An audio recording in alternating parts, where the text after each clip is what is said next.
If Westminster holds the power to deny us a referendum under Section 30 of the Scotland Act, that doesn't change the fact there's power at the ballot box.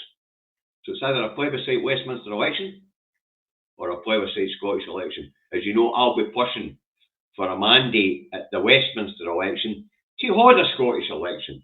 That way the 16, 17-year-old Europeans, in fact everybody who's resident in Scotland, has the right to vote. Yeah. Because in a Westminster election, we're going to lose out on a lot of people who don't have identification. They're not going to get a vote. 16 and 17-year-olds won't get a vote. In a Westminster election, the European citizens won't get a vote.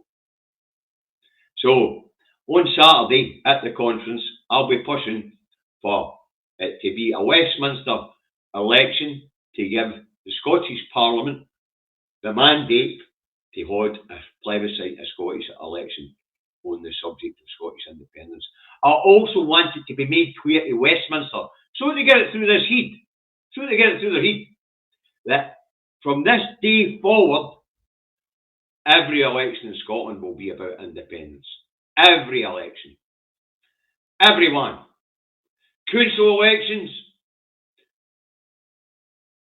Scottish Government Party, Scottish Parliament elections, Westminster elections.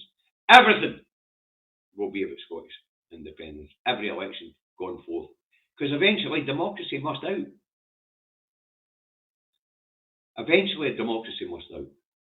And every time they refuse to recognise the democratic will of the people of Scotland, then that soft power that they're keening on the international stage, it dries up even more. It dries up even more. So, when they talk about, because right now, the international community is looking at Westminster and thinking, nah, the UK isn't democratic. That's why we have devolution in the first place. The Council of Europe looked at the UK and said, no, that's not democratic. But the traps that were put into the Scotland Act, 1998, I don't see why the Scottish Parliament isn't just firing away Section 30 and Section 35, because they have the power to change the Scotland Act, the same as Westminster does.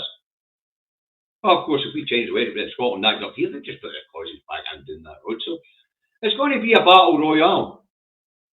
But it's time for the SNP to get on battle footing. And it's time for the SNP to make it clear that every election going forward will be about independence. They said there would be a referendum. So they weren't going to grant us another referendum. Well, let's give them a referendum in the form of every election. Every election going forward.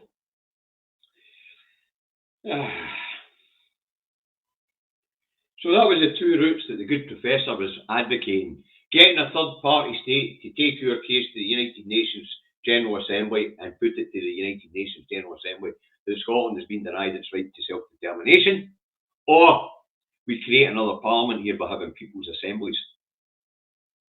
But as I say, the problem with that side, the problem with that is unionists are not put candidates up for election to that assembly.